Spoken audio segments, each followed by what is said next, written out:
expositores todo lo que hemos aprendido. Les quiero pedir dos cosas. Una, vamos a ponernos de pie todos, ¿ok?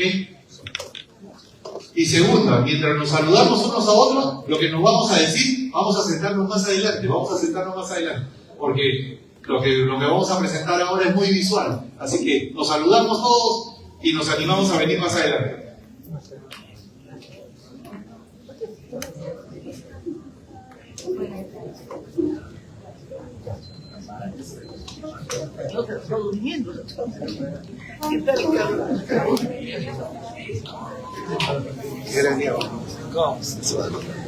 Muy bien, y de paso un saludo a todos los que nos están siguiendo por las redes sociales. Es una bendición poder estar esta mañana aquí con ustedes. Tomen asiento. Hemos escuchado acerca de las traducciones de la Biblia en el Perú y también sobre la crítica textual, ¿no? Entonces, ¿qué me queda por compartirles? Un resumen, un recuento de las traducciones de la Biblia, pero me voy a enfocar en cómo llegamos a la Reina Valera. Y desde la Reina Valera, cómo han continuado las Biblias hasta el día de hoy. ¿Ok? Así que vamos a hacer un poquito de historia y vamos a terminar con la versión más moderna de la Reina Valera contemporánea. Bienvenidos. Empecemos con esta fecha. ¿Cuánto falta para el 2033? Matemáticas. 7 años. Miren, 7 años. ¿Y qué va a acontecer el año 2033? Es el acontecimiento más grande para toda la cristiandad a nivel global. ¿Por qué? Porque se cumplen 2000 años de la muerte y resurrección de nuestro Señor Jesucristo. Entonces, todas las iglesias, organizaciones en el mundo entero se están preparando para esa fecha. ¿Por qué? Porque esa fecha va a ser significativa en el mundo. Quiere decir 2000 años desde que Cristo pisó esta tierra. ¿Y qué pasó en todos esos 2000 años? Eso va a tener que ver con cada área de trabajo ministerial. Y en especial en el área de traducciones, tiene que ver con esta profecía de Jesús. Y este evangelio del reino será predicado en todo el mundo para testimonio a todas las naciones. Esto lo dijo hace 2000 años el Señor. ¿Estamos cerca de cumplirse?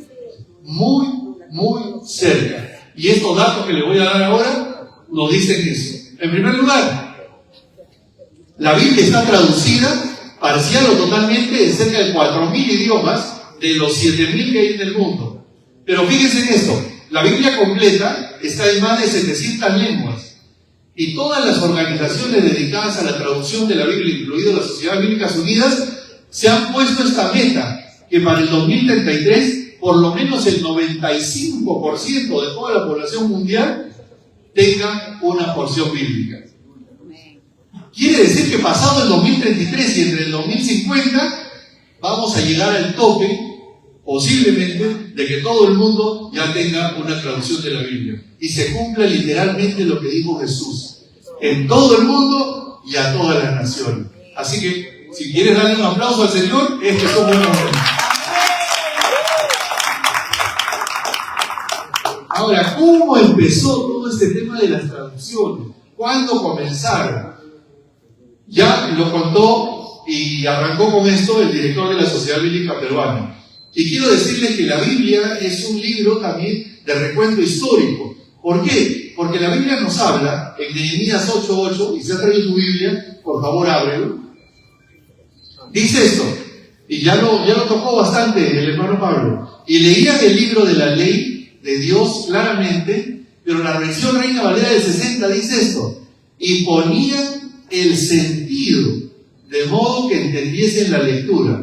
Esta expresión, y ponían el sentido, está desde la Biblia del Oso. Pero ¿qué quiere decir hoy en día esa expresión? Y traducían el texto bíblico. Y como les explicó en el contexto, Esdras, que era un experto en la Biblia, viene de Babilonia a Jerusalén. Era como Billy Graham, que viene ahora, a remover a toda la iglesia y a ponernos las pilas, ¿no? Viene así también Esdras y reúne a todos los israelitas en una sola reunión ¿Y cuál era el anuncio? Se va a leer los libros de la ley. ¿Qué cosas se iba a leer? Génesis, Éxodo, Levítico, Número, Deuteronomio. Y todos iban a escuchar. El problema era el siguiente, que había gente que ya no hablaba hebreo. Y entonces él reúne a los levitas y organiza. ¿Cómo hacemos para que todos entiendan? Los dividen a todos por grupos y él dice, voy a leer una parte y todos van a escuchar. Y todos los que no entiendan van a tener grupos de personas para que les expliquen. ¿Y qué hacemos con los que ya no hablan hebreo? Traducción. Así que vamos a tener levitas que hablan arameo y hablan hebreo. Y entonces ese grupo de levitas se juntaron con todos esos israelitas que ya no hablaban el hebreo y empiezan a traducirle. Este pasaje de la Biblia menciona el primer texto que nos habla de la traducción verbal. Este es el recuento histórico de las Escrituras con el cual empieza la traducción de la Biblia de modo verbal. Pero ¿cuándo empieza la Biblia a traducirse en papel? Por escrito, llamémoslo así, en rollo. Eso viene unos 500 años más adelante. Perdón, eso viene unos 200, 300 años más adelante. El contexto es el siguiente. Alejandro Magno invade el mundo. Y como era joven, quería conquistar y ser el rey más grande de todos. Y pone en cada ciudad que su lengua, el griego, sea lo que se empiece a hablar. Y lo logró, porque al cabo de unos años, el griego se convierte en la lengua del mundo, a tal punto que los judíos que vivían fuera de Jerusalén, los judíos que vivían en Alejandría, y eran la comunidad más grande, ya llevaban años viviendo ahí, y llevaban años hablando otras lenguas, y de repente adoptan el lenguaje griego, y de repente pasan los años y ya no hablaban hebreo. Y la Biblia en ese tiempo, los rollos, mejor dicho, estaban escritos en hebreo, y cuando a ellos les leían no entendían. Y si alguien quería predicar, enseñar, tampoco lo entendían. Entonces surge un problema. Toda traducción surge como respuesta a una demanda. La demanda en ese momento era una Biblia en griego. En segundo lugar, toda traducción necesita un donante, alguien que lo financie. Y el rey Ptolomeo segundo, el rey de Egipto, dice, yo lo financio porque es el libro que me falta en mi biblioteca. Y era la biblioteca más grande que había en el mundo en ese momento. Y él financia, dice la tradición, a 70 eruditos hebreos que traducen del hebreo al griego. Ahí que surge un equipo de traducción. Y aquí les estoy mencionando las 3 cosas que se necesitan para traducir una Biblia. Una necesidad de una comunidad. Un donante. Parece mentira. Si no hay donante, es difícil que se haga una traducción. Porque ¿quién la financia? ¿Quién le paga a los traductores? ¿Quién solventa esos 10 años de trabajo de la traducción? Si no hay donante, si no hay financiamiento, no se puede cubrir eso. Y tiene que haber un equipo experto, capacitado, que sepa traducir la Biblia. Entonces, esos 3 elementos se juntaron aquí y nace la primera traducción de la Biblia, que es la Septuaginta. Ahora, esta versión griega, y por el contexto que les estoy hablando de que se hablaba el griego en toda esa comunidad, se quedó como unos 400 años. Imagínense, desde casi 300 antes de Cristo hasta 400 después de Cristo. El mundo hablaba, pensaba, comía y hasta soñaba en griego. ¿Ok? Ese pedacito negro que están viendo en la pantalla significa el periodo en el cual se escribió el Nuevo Testamento. Miren, en el año 50-52 se cree que se escribió Primera de Tesalonicenses, en un contexto griego. Y el último libro del Apocalipsis, probablemente del año 95-100, en un contexto griego. Por eso es que el Nuevo Testamento se escribió en griego, porque todos hablaban griego, pensaban griego, soñaban en griego, y hasta Jesús seguramente. Vamos a sacarnos esa duda. Con una pregunta, ¿qué idiomas hablaba Jesús? Tranquilo, vamos paso a paso. En primer lugar, cuando Jesús estaba en la sinagoga, ¿qué idioma hablaba? Y si hablaba griego dentro de la sinagoga, ¿qué le hacían? Lo sacaban, pues. Dentro de la sinagoga, él predicaba en hebreo, leía los rollos en hebreo y disertaba en hebreo. Quiere decir que sabía leer, sabía exponer y exponía muy bien por lo que sabemos en las escrituras. Pero todo era en hebreo, ¿ok? Cuando salía de la sinagoga y se iba a su barrio, se encontraba con sus amigos, con sus colegas, ¿en qué idioma hablaba? Arameo. En arameo. Ok, estamos bien. Entre el pueblo, entre los amigos hablaban arameo. Ok. Pero Jesús se vivió en Galilea. Y la Galilea era algo así como un lugar por donde pasaban todos los extranjeros. Los romanos, los griegos, los árabes. Entonces ahí todos obligados tenían que aprender otro idioma. Y el idioma que más se hablaba era el griego. Entonces cuando venían a pedirle una mesa, una silla, un trabajo, una puerta, ¿en qué idioma le venían a pedir? En griego. Entonces ya sabemos que Jesús por lo menos hablaba 3 idiomas. Pero hay un cuarto más. A Jesús, ¿a dónde se lo llevaron de niño? A Egipto. ¿Y en Egipto hablaban chino o hablaban egipcio? Hablaban egipcio. ¿Y a qué edad se vino Jesús por lo menos de regreso? 12, 13. 7, 8 años probablemente. Ya sabía hablar egipcio también. Entonces miren, la diversidad de idiomas que hablaba el Señor. Entonces el griego era el idioma oficial del mundo. Pero como todo, no siempre dura. Pero siendo así, siendo que el griego se convierte en el idioma oficial, también el griego empezó a decaer. Yo les estoy haciendo un panorama general, nomás. Si quieren cosas específicas, ya lo buscan al pastor Alberto por si acaso. Yo les estoy haciendo así la visión así macro, ya, para que la puedan entender. El griego empieza a decaer. ¿Y cuál es el idioma que empieza a surgir? El latín. El latín se convierte en el idioma oficial del Imperio Romano. Todos los religiosos de la época empiezan a hablar latín. La gente empieza a hablar latín y todo era en latín. Y mientras tanto el griego empieza a decaer. Entonces, hasta ese momento, la Septuaginta había sido la Biblia más leída porque estaba en griego. Pero si el griego empieza a decaer, necesitan ahora una Biblia en latín. Y San Jerónimo es el que empieza a tener contacto con todos los hebreos de esa época para que le ayuden, y luego empieza a hacer la traducción del hebreo al latín, el Antiguo Testamento al latín, y el Nuevo Testamento, que estaba en griego, al latín. Y ahí tenemos una Biblia completa en latín. Ahora, lo interesante de esto es, fíjense, y yo me sorprende eso, ¿no? Nosotros estamos por cumplir, antes dijeron, 200 años, ¿no?, de que se ha fundado el gobierno del Perú. 200, ¿ya? Ahora, esta Biblia que escribió este hombre, del hebreo al latín y del griego al latín, se quedó por 1000 años. 1000, hermano. Quiere decir que cuando dicen esa expresión que se convirtió en la Biblia oficial, quiere decir que todo el mundo leía esta Biblia. No había otra. Era la oficial. Las demás desaparecieron porque todo el mundo hablaba latín. Y esta Biblia se quedó por 1000 años. Esta Biblia se llama la Vulgata Latina. Y cuando ya hablamos de 400 años más 1000 años, estamos en el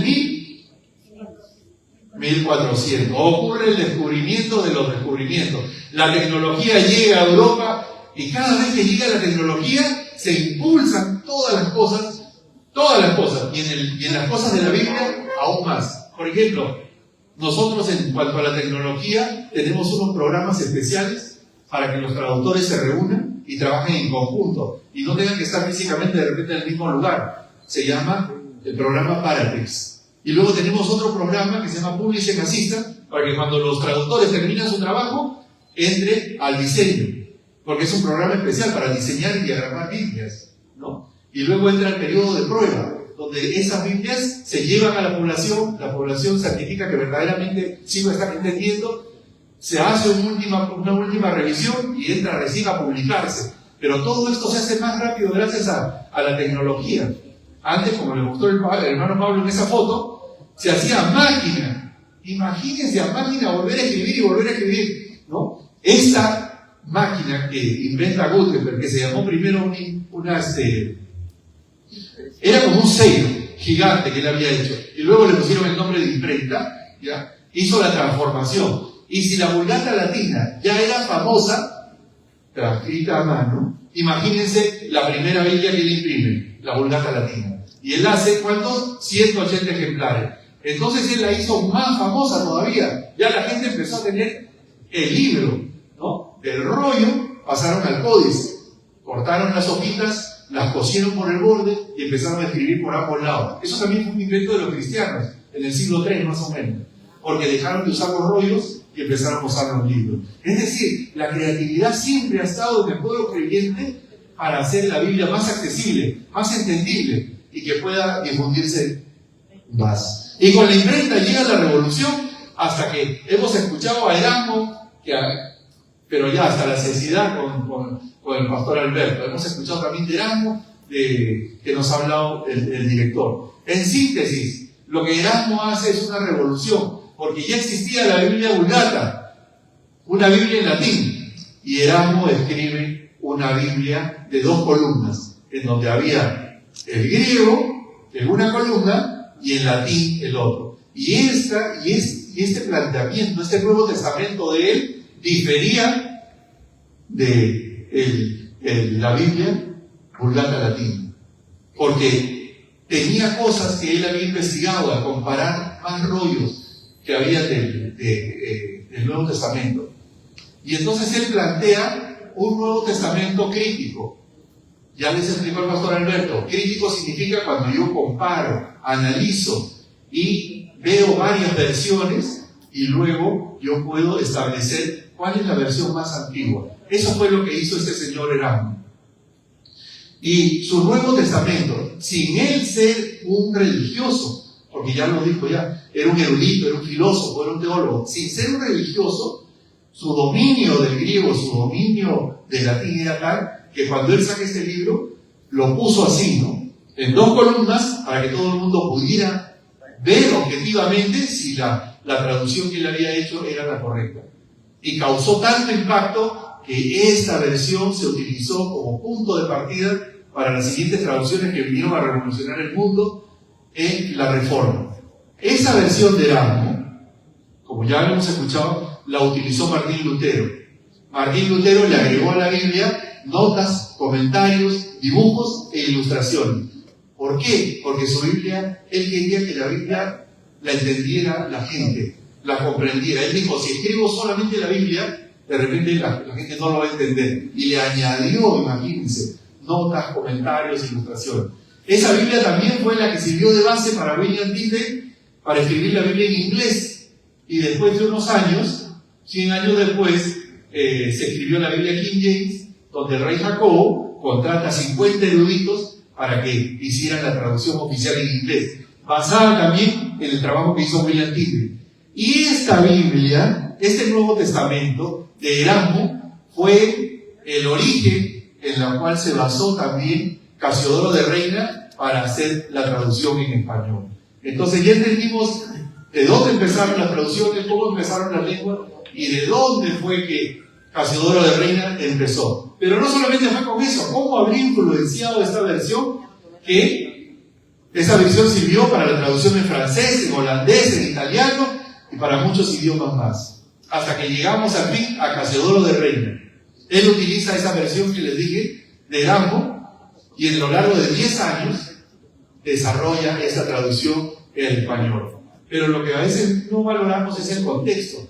Él realiza esta traducción, en primer lugar, renunciando a ser monje. Ya eso ya era declararse una persona posiblemente que iba a ser juzgada, capturada y sentenciada.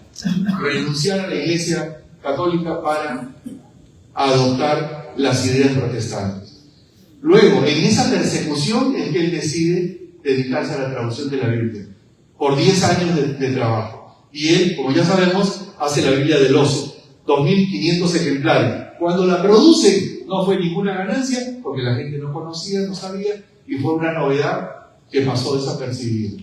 Es decir, él no hizo dinero, ni se volvió famoso, ni nada por el estilo, ¿no? Produjo esta Biblia y pasó como una Biblia más, pero no fue un boom. El boom vino 200 años después, imagínense. Y se imaginó que su Biblia iba a ser hasta el día de hoy.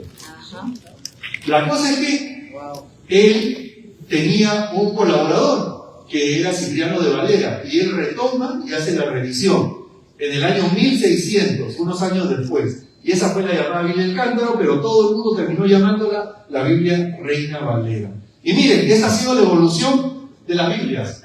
Empezamos con la Biblia del Oso, después la Biblia del Cántaro, después fue llamada la Biblia Reina Valera. En el año 1862, la imprenta de la Universidad de Oxford hace una revisión y la publica. Y esta Biblia fue la que sirvió de base ya para que el protestantismo entrara en España y entrara en América Latina. Esa fue la influencia de la Reina Valera. Gracias a que estaba a disposición, empezó a evangelizarse a la gente, la Reina Valera empezó a cobrar vida y empezó a ser usada. Ya para el año 1900, olvídense, la Reina Valera ya era un boom, ya la gente tenía esa versión. Pero aquí surge una nueva revisión de la Sociedad Bíblica Británica y extranjera, más la Sociedad Bíblica Americana. Forman un comité y en el año 1923 es publicada esta Biblia que se llama la Biblia de 1900. Esta Biblia es la que dice, en el principio Dios crió los cielos y la tierra. ¿Cuántos no han leído esa versión?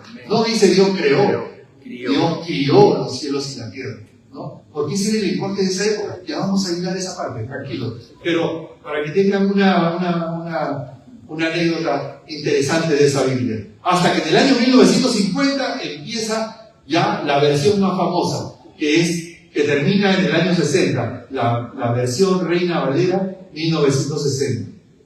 Aquí se reúne un comité de diferentes especialistas, ¿ya? De diferentes edades, de diferentes denominaciones y de diferentes países, para que no salga pues con un tinte pentecostal, bautista, metodista. No. Acá se creó un comité generalizado y esa es la mejor forma de evitar que una Biblia tenga una tendencia. Por eso es que ha pegado tan fuerte hasta hoy en día. A ver, levanten la mano quienes tienen Biblia Reina Valera del 60 o quiénes la leen. ¿Ya? Todos ustedes. Claro, esa es la que hemos leído todos. Y magnífico, yo también la leo. Después ya salió la versión del 95 y en el 2009 empieza la versión de la que les voy a hablar, la Reina Valera contemporánea. ¿Y qué características tiene esta nueva versión?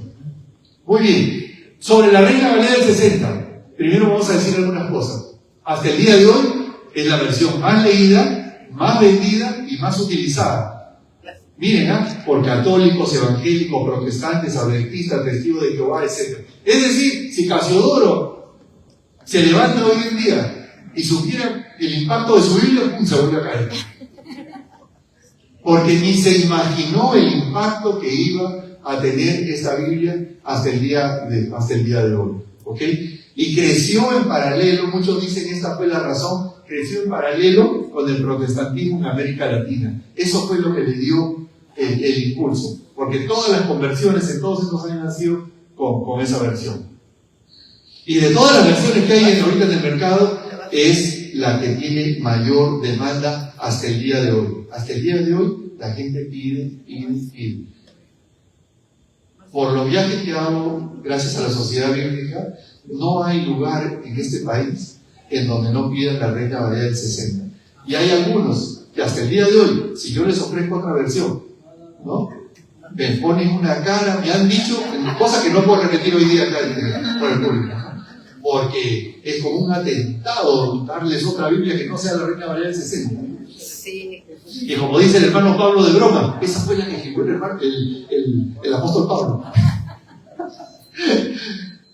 Esa versión ha pegado, está en el corazón y todos nos hemos familiarizado, hasta hablamos así, porque según lo que leemos, hablamos. Esa versión está en el corazón y en la mente de la persona. Ok. Ahora vamos a empezar a descender al tema de las traducciones. Algunos puntos importantes antes de entrar a entender específicamente este tema tan vital de las traducciones. Existen diversas revisiones y traducciones. Una revisión de una Biblia es porque el lenguaje ya cambió. Cada 10 años el lenguaje cambia completamente. Sea quechua, sea castellano, sea el idioma que sea, los lenguajes van cambiando. Por eso cada 10 años se programa el trabajo de una nueva revisión. Pero las traducciones tienen otra temática más compleja. Se dividen en diferentes temas. Por ejemplo, traducción literal de la Biblia.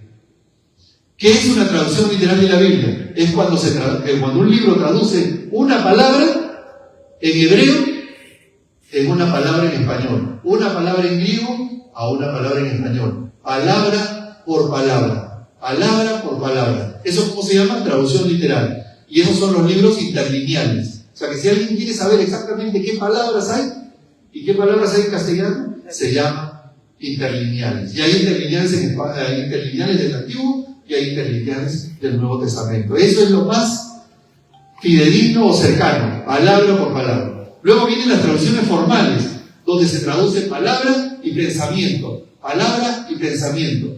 ¿Ok? Eso es, por ejemplo, la Reina Valera del 60. Palabra y pensamiento, palabra y pensamiento. Y la Reina Valera contemporánea también. Y luego están las traducciones dinámicas, que ya les habló bastante el hermano Pablo al inicio, donde se traduce pensamiento por pensamiento. Y lo vamos a ver con unos ejemplos ahora. Fíjense qué diferencia hay de traducir esas cosas, ¿no? Un pensamiento por otro pensamiento. Le doy un ejemplo. Había una comunidad en la cual no existía el concepto ni la palabra perdón. ¿No? Era una isla así, en un lugar olvidado.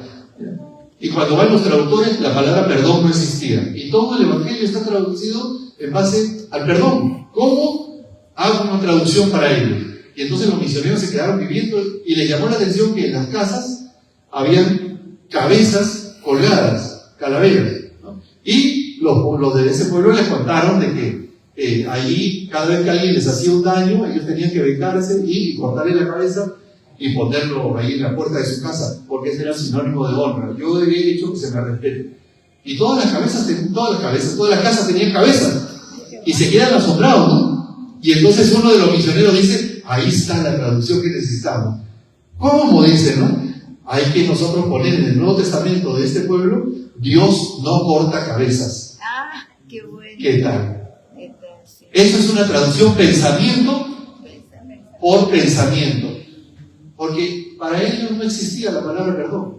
Tendrían que inventarla, enseñarla, educarla, sembrarla en la población. Y mientras hacen eso, los misioneros ya se murieron. Por eso les digo, pensamiento por pensamiento son traducciones dinámicas. En ello está la Dios habla hoy, la TLA, la NTV, etc. Ahora, recomendaciones. ¿Qué Biblia usar? Ya que hay tantas traducciones.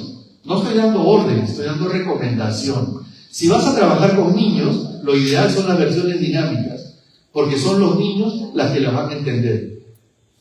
Si vas a trabajar para un culto de adoración, para un sermón, una clase, lo ideal para un trabajo formal son las versiones formales, la RBC del 60 o la Reina Valera contemporánea. Si vas a trabajar con jóvenes, por favor, te pido, te ruego, no utilice versiones formales, utilice versiones dinámicas. ¿Por qué? Porque ellos las entienden mejor. Tú entiendes la Reina Valera, pero para un joven esa versión no hace clic. Los jóvenes necesitan versiones modernas. Por eso las versiones dinámicas son importantes para los jóvenes. Ahora, si es para estudio, para enseñanza o para discipulado, las versiones formales son muy importantes, porque ya la persona ya va a empezar a estudiar, va a empezar a profundizar en la palabra. Entonces estas recomendaciones tienen que ver con quién la va a leer y que cada traducción tiene un propósito. ¿Amén? Muy bien, ahora sí, con esta introducción entremos a la Reina Valera contemporánea, que trae un contenido muy interesante y a la vez les voy a dar una explicación de en qué consisten estos cambios. En primer lugar, se basa en los manuscritos más antiguos. Ya vimos que Casiodoro de Reina se basó en Erasmo de Róterdam, ¿no? ¿Por qué? Porque para la época de Casiodoro de Reina solo habían 6 o 7 manuscritos.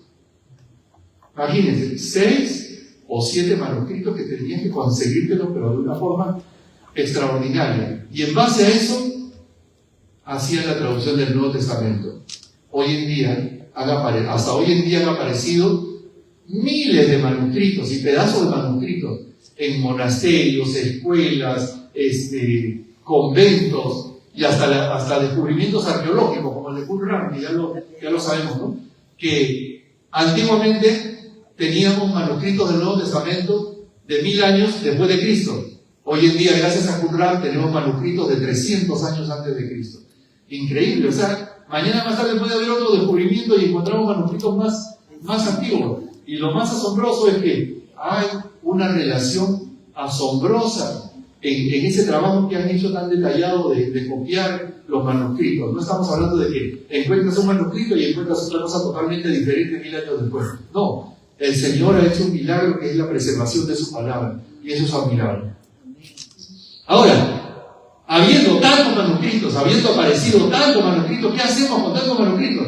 En el año 1966, la Sociedad Bíblica Unida decide contratar a un comité, pero gigantesco, de expertos, sabios, en griego, en hebreo, en todos los idiomas bíblicos, ¿ya? De diferentes denominaciones, de diferentes idiomas, de diferentes culturas, y les dan el trabajo de que, miren, ¿saben qué? Ustedes van a revisar estos más de 3000 manuscritos y van a sacar un volumen final, en donde digan, esto es lo más antiguo, esto es lo más fidedigno, y esto es la base sobre la cual podemos trabajar en adelante. Y ese es el texto crítico que hemos hablado esta tarde esta tarde ya en abundancia. Entonces, todas las versiones modernas están basadas en este texto crítico. Todas las versiones de Casiodoro de Reina para atrás en el texto Receptus. El texto Receptus se llamó, ya saben por qué, porque la mayoría de estos reformadores lo aceptó, lo recibió, dijo esto es válido, esto está bien, esto es lo que yo tengo que usar. Hubo tal recepción que se llamó así, Receptus, recibido. Ahora, ¿qué cosa ha hecho la Reina Valera contemporánea? Al encontrar estas diferencias, estas variantes textuales, no las ha sacado, las ha mantenido y las ha puesto dentro de un corchete rojo con una nota en la parte inferior que dice: el texto entre corchetes se halla solamente en los manuscritos más tardíos. ¿Por qué? Porque reconocemos que estas variantes son parte de la fe de la Iglesia, son parte del corazón de la Iglesia, son parte de la tradición de la Iglesia. Es como si a ti te dijeran, ¿sabes qué? Te vamos a sacar un brazo y a partir de mañana te empieza a caminar así, sin ese brazo. No se puede. Ya es parte de la fe. Y han habido todo tipo de polémicas, como ya lo hemos escuchado hoy en día. Pero ninguno de estas variantes cambian o modifican el centro de la fe cristiana. Esto es lo increíble. Entonces, ese es uno de los cambios que trae la Reina Valera contemporánea, que mantiene las variantes. Ahora, con respecto al lenguaje de la Reina Valera contemporánea, de eso sí vamos a hablar y vamos a entender algo que tiene que ver con el lenguaje que hoy en día se habla en América Latina.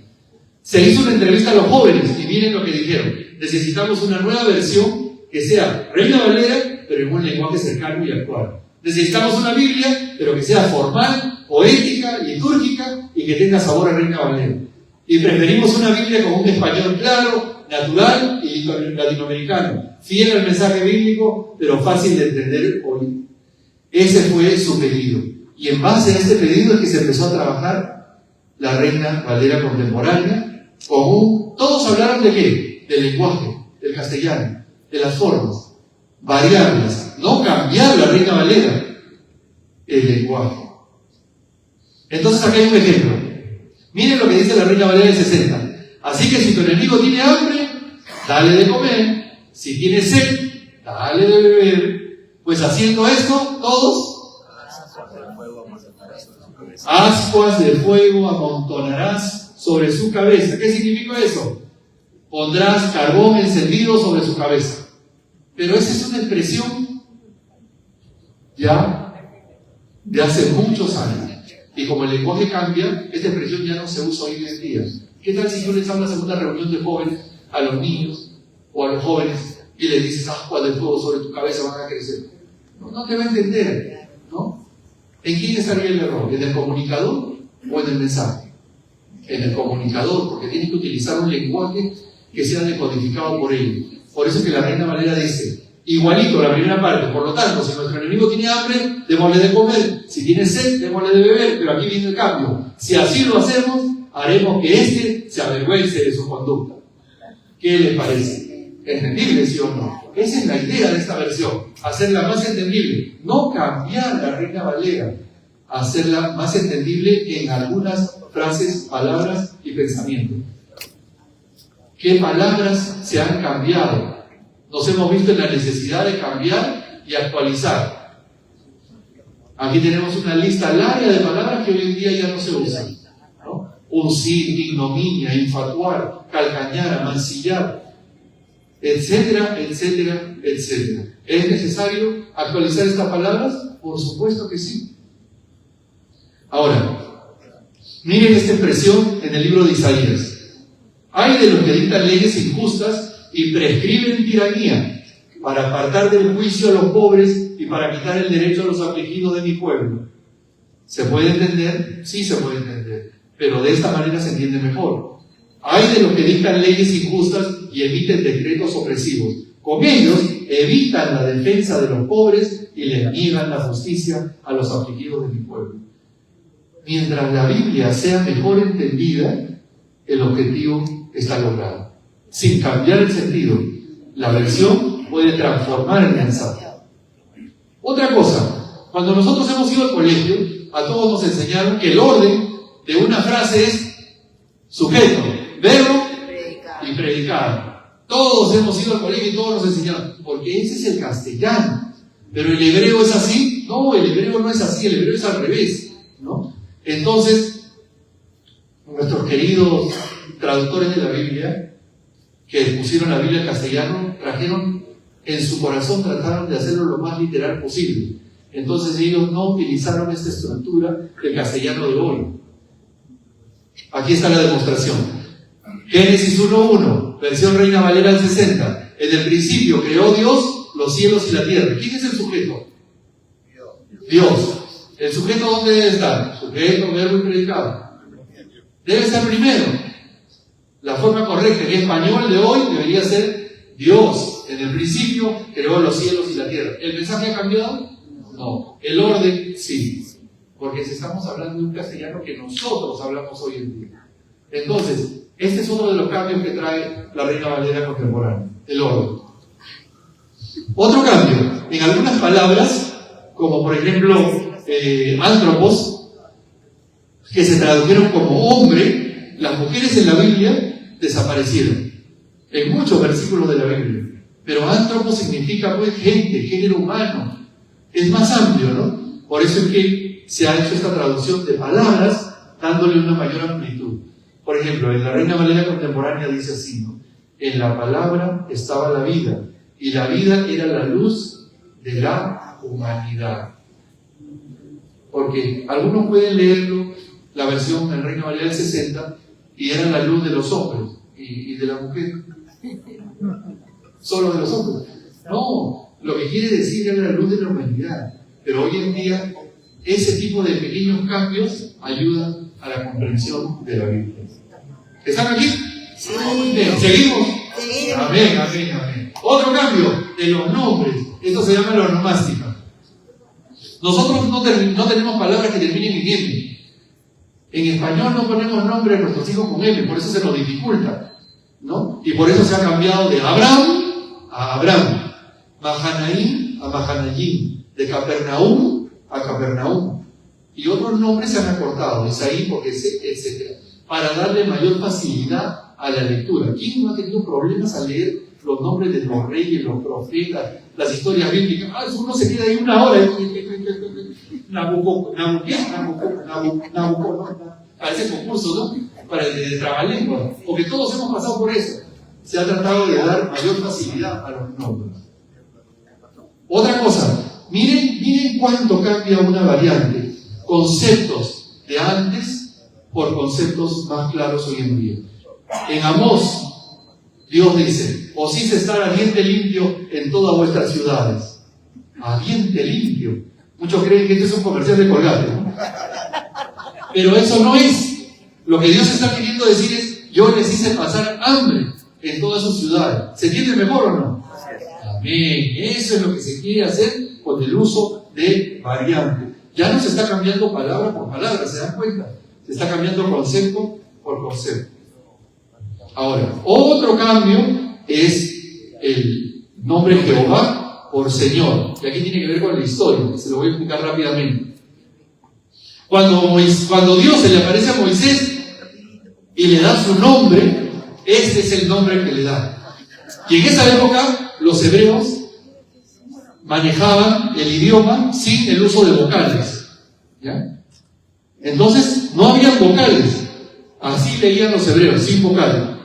Recién en la Edad Media, los cristianos, para que se pueda entender mejor, miren, le agregaron vocales. Le agregaron la E, la O y la A. Y ahí salió el nombre Jehová. Pero se hizo eso para poderse entender mejor el texto. Esto no lo hicieron los eruditos que tradujeron la Septuaginta. Cuando tradujeron la Septuaginta, cada vez que se encontraban con el nombre del Señor, lo cambiaban por Adonai. Adonai es un nombre hebreo. Y la traducción griega de Adonai es Curios. Y Curios en español significa Señor, la máxima autoridad, el que merece el máximo respeto, el que está sobre todas las cosas. Entonces, miren, ya los judíos, cuando hicieron la Septuaginta, hicieron ese cambio por Señor. Entonces la Reina Valera contemporánea ha decidido adoptar ese mismo término, Señor. Entonces se ha cambiado Jehová por Señor en toda la Biblia. Esa es la razón. Estas son las versiones que tenemos en Reina Valera contemporánea. Versiones económicas, en letra gigante, en letra grande, para chicos, Biblias hasta para pintar, ¿no? Con concordancia, en versiones modernas, porque estas son las versiones para los jóvenes. Estas versiones las entienden los niños. Estas versiones son las que podemos actualizar hoy en día. Entonces, haciendo una recapitulación, desde las versiones antiguas hasta las versiones modernas de hoy en día, se puede decir que la versión Reina Valera contemporánea usa un español clásico, pero a la vez moderno, ideal para preparar prédicas y lecturas en el culto. Su vocabulario está actualizado, facilita la comprensión incluso de los pasajes más difíciles. 3 notas al pie de página con referencias a las variantes textuales. No omite ninguna palabra ni frase, las mantiene y pone la nota al pie de página. Y utiliza el orden del español moderno, proveyendo al texto naturalidad y una mayor fluidez. Lo importante en la lectura es que tú lo leas y leas y leas y no te detengas, que sea fácil de leer. Y hoy en día, ¿cuánto más si en el Perú tenemos problemas de comprensión lectora? Entonces necesitamos darle una versión fácil de decodificar, fácil de entender y fácil de leer. Contiene traducción moderna de los nombres y otra cosa, los signos de puntuación, de interrogación, de admiración, que están añadidos y mejorados para hacer más agradable su lectura. A esto hemos llegado hoy en día con las versiones modernas. Y espérense, las Biblias están saliendo ahora con QR, con videos, con ayudas, con canciones, con música. Es decir, las Biblias van a seguir transformándose, van a seguir modernizándose y van a seguir cambiando para la gloria del Señor. Muchas gracias. Que el Señor les bendiga.